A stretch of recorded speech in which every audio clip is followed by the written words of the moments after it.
Good morning friends, my name is Chandravardhan and I welcome you all to Study for Civil Services, one of the India's leading educational platforms। दोस्तों आज हम लोग बात करने वाले हैं 67th BPSC के बारे में। आखिर जो पीटी हुआ था आपका 30 सितंबर को, उसका रिजल्ट कब आएगा? तो आज या कल 14 या 15 नवंबर को रिजल्ट आने की संभावना है। लेकिन उससे पहले आपको जानना चाहिए कि 8 प्रश्नों के आंसर में बदलाव किए गए हैं। जी हाँ, टोटल 8 प्रश्न ऐसे हैं जिनके आंसर्स में बदलाव किए गए हैं। वैसे ऑब्जेक्शन तो बहुत सारे सवालों पर था, लेकिन 8 प्रश्न जो कि निकल करके आ रहा है आयोग से, जिसमें आंसर में बदलाव किए गए हैं। तो कौन कौन से प्रश्न हैं देखते हैं। 5 प्रश्नों के लिए ई ऑप्शन को चुना गया है, ठीक है, और 3 प्रश्न ऐसे हैं जिनके आंसर्स को बिल्कुल ही बदल दिया गया है, ठीक है। तो ई ऑप्शन चुन लिया गया है 5 प्रश्नों में और 3 प्रश्नों के आंसर बदल दिए गए हैं। तो इस वीडियो में हम लोग जानेंगे कि आखिर कौन कौन से प्रश्न हैं जिनमें ई ऑप्शन को चुना गया है, अडॉप्ट किया गया है, और कौन कौन से प्रश्न हैं जिनके आंसर बदल दिए गए हैं, और इससे कट ऑफ पर क्या इफेक्ट होगा। जी हां, हम लोग ये भी जानेंगे कि आखिर अब कट ऑफ क्या होगा। जैसे एग्जाम देने के बाद तो बहुत सारे लोगों ने कट ऑफ बताया था, लेकिन उस समय प्रश्नों के आंसर तो चेंज नहीं किए गए थे, कोई बदलाव तो नहीं किया गया था। तो अब कट ऑफ में चेंज होने की संभावना है। बहुत सारे छात्र हैं जिनका नंबर घटेगा भी, बहुत सारे छात्र हैं जिनका नंबर बढ़ेगा भी। तो क्या इफेक्ट हो सकता है उस पर थोड़ा सा एनालिसिस करेंगे इस वीडियो में। तो इसके लिए हमारे साथ लगातार जुड़े रहिए इस वीडियो में, और यदि वीडियो पसंद आता है तो लाइक करके कमेंट जरूर करिएगा। अपना नंबर भी बता सकते हैं आप कि कितना नंबर आपका आ रहा है, और साथ ही यदि चैनल पर नए हैं तो सब्सक्राइब करके बेल आइकॉन दबा दीजिए ताकि आपको आने वाले वीडियोज का नोटिफिकेशन टाइम पर मिलता रहे। 68th बीपीएससी की तैयारी हम लोग कर रहे हैं और स्टडी फॉर सिविल सर्विसेज के नोट्स बेस्ट हैं, ये आपको पता है। तो हमारे पेड ग्रुप से भी आप जुड़ सकते हैं। चलिए देखते हैं कौन कौन से प्रश्न हैं जिनके आंसर्स में बदलाव किया गया है, ठीक है। तो चलिए थोड़ा सा हम लोग देख लेते हैं इस बारे में। चलिए आइए देखते हैं। पहला प्रश्न है एनएसएसओ के बारे में। एनएसएसओ के 68वें दौर के आधार पर गरीबी अनुमानों के बारे में कौन सा कथन सत्य नहीं है। यह एक क्वेश्चन था जिसमें ऑप्शन क्या क्या था कि ग्रामीण क्षेत्रों के लिए गरीबी रेखा को 27.20 प्रति व्यक्ति प्रतिदिन परिभाषित किया गया है। तो ये जो प्रश्न था उसका आंसर क्या ले लिया गया है? ई ले लिया गया है, ठीक है। इसका आंसर एनएसएसओ वाला जो प्रश्न था उसका आंसर ई ले लिया गया है, ठीक है। उसके बाद आपका दूसरा क्वेश्चन ये है, वह विकल्प चुनिए जो बिहार की 7 निश्चय भाग 2 योजना का हिस्सा नहीं है। अब ये जो है, इसमें मेरे हिसाब से सबका सही होगा। ये सभी के लिए वायु मार्ग जो आंसर होना चाहिए था वो आयोग ने गलत आंसर दे दिया था, तो इसमें डी ऑप्शन को चुन लिया गया है, ठीक है। सही कर दिया गया है, करेक्ट कर दिया गया। अब नेक्स्ट है आपका प्रधानमंत्री कृषि सिंचाई योजना के बारे में, ठीक है। इसमें जो है आंसर कुछ और दिया गया था, लेकिन अब जो है इसमें आंसर क्या कर दिया गया है? इसमें आंसर जो है वो कर दिया गया है आपका ई, ठीक है। इसमें भी आंसर ई चुन लिया गया है। चलिए आगे देख लेते हैं। नेक्स्ट क्वेश्चन क्या है? नेक्स्ट क्वेश्चन है आपका रोमन साम्राज्य से व्यापारिक संबंध किसने स्थापित किए, ठीक है। तो इसमें भी आपका जो है आंसर दिया था कुषाण पहले, ठीक है, लेकिन अब इसमें जो है ई भी दे दिया गया है। इसमें भी ई ऑप्शन को एडॉप्ट कर लिया गया है, तो ये भी आप अपना मिला सकते हैं, ठीक है। नेक्स्ट है क्वेश्चन ये वाला।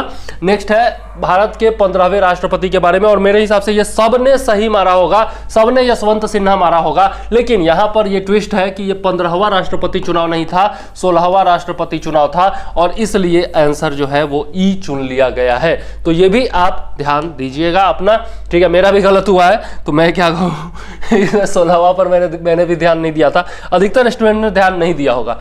एक ये है आपका, इसमें आपका सीबेक इफेक्ट और थॉमसन प्रभाव, ये दोनों में कंफ्यूजन था, तो आंसर इसमें भी ई चुन लिया गया है, ठीक है। तो सीबेक और थॉमसन दोनों को इसमें चुन लिया गया है, ई ऑप्शन दे दिया गया है। आपने क्या आंसर मारा था जरा सा ये भी बताइएगा कमेंट में, ठीक है।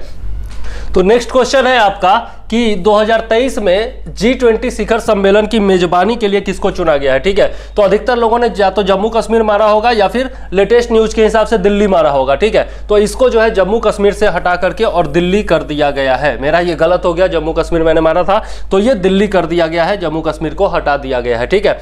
और नेक्स्ट एक और क्वेश्चन बचता है। एक ये क्वेश्चन है आपका भाषा से संबंध में, संयुक्त राष्ट्र महासभा ने बहुभाषावाद पर एक भारत प्रायोजित प्रस्ताव अपनाया है, जिसमें पहली बार किस भाषा का प्रयोग किया गया है।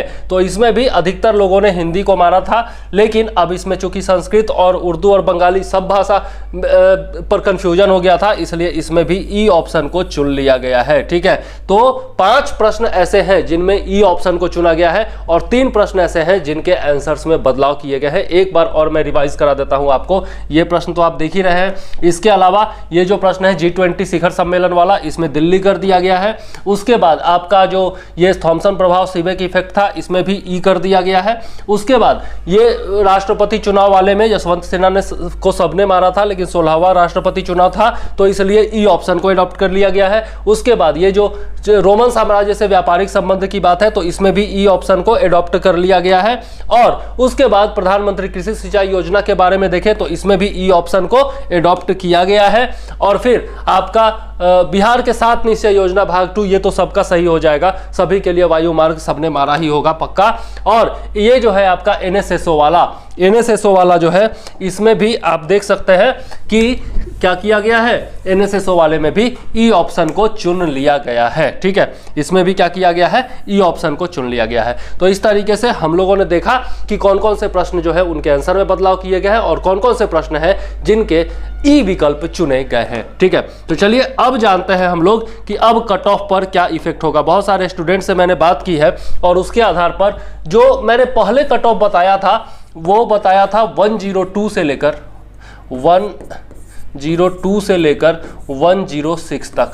ठीक है, ये 102 से लेकर 106 तक बताया था मैंने कट ऑफ, मतलब 104 ± 2 मैंने बताया था।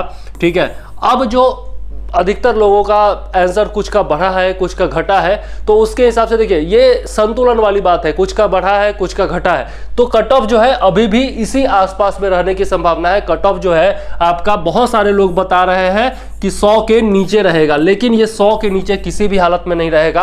अब मैं कट ऑफ का अनुमान जो दे सकता हूं वो दे सकता हूं 100 से लेकर 105 के बीच में कुछ भी। ठीक है, लेकिन 100 से नीचे तो नहीं रहेगा, ये बात कंफर्म है। ठीक है, तो आपका 102 हो सकता है, 103 हो सकता है, लेकिन बहुत ज्यादा भी नहीं जाएगा। 105 से ज्यादा भी जाने की संभावना मुझे नहीं दिखती है। ठीक है, तो कट ऑफ यही रहने वाला है। ठीक है, आप अपना आंसर कमेंट में लिख सकते हैं, कौन कौन से प्रश्न आपके गलत हुए कौन से सही हुए ये भी लिख सकते हैं, कितना नंबर आपका आ रहा है, आप निश्चिंत हैं या नहीं, मेंस की तैयारी कर रहे हैं या नहीं, यह सब भी लिख सकते हैं कमेंट्स में। ठीक है, तो चलिए इस वीडियो के लिए फिलहाल मैं लेता हूं आपसे इजाजत। रिजल्ट्स के लिए सभी को शुभकामनाएं। जय हिंद, वंदे मातरम।